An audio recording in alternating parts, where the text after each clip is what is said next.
Inflation, hausse des taux d'intérêt, instabilité financière. Comment se porte la situation économique de l'Abitibi-Témiscamingue? On passe à travers une période économique qui est un peu plus incertaine en ce moment, un peu difficile à prédire, mais de ce qu'on voit, c'est que le meilleur est à venir. Donc, on s'attend à des baisses de taux d'intérêt de la Banque du Canada dès juin chez Desjardins, ce qui viendrait réencourager l'économie à croître, autant dans la région que dans la province. Les prévisions indiquent que les constructions résidentielles devraient remonter en 2024-2025, mais les taux d'inoccupation dans la région pourraient demeurer préoccupants, selon Maëlle Boulet-Prézeau, économiste chez Desjardins. Dans le cas de Val-d'Or, on a un taux d'inoccupation des logements locatifs qui est à 0,4 %. Donc, c'est de dire qu'il n'y a presque pas de logement pour les habitants. Même si on s'attend à une hausse de logements, le retard accumulé va faire en sorte que il va quand même falloir plusieurs années avant que vraiment on puisse construire les logements nécessaires. Selon l'Observatoire de l'Abitibi-Témiscamingue, plus de 4000 postes sont toujours vacants dans la région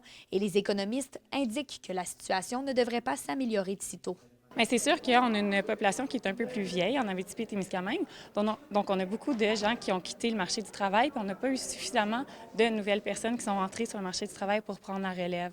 Donc, c'est venu un peu limiter les embauches possibles. Les entreprises doivent se montrer très agiles, très créatives, ça, on le dit souvent, mais aussi développer certaines technologies, développer certaines innovations pour automatiser certains de leurs processus. Ça, c'est une chose. Mais aussi, on a de plus en plus d'entreprises qui font appel à de la main-d'œuvre de l'étranger. Donc, ça aussi, c'est une solution qu'on voit de plus en plus sur notre territoire, dans les entreprises d'ici.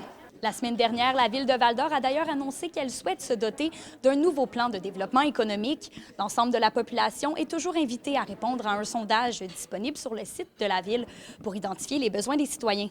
Kémilia Laliberté, RNC Nouvelles, à Val-d'Or.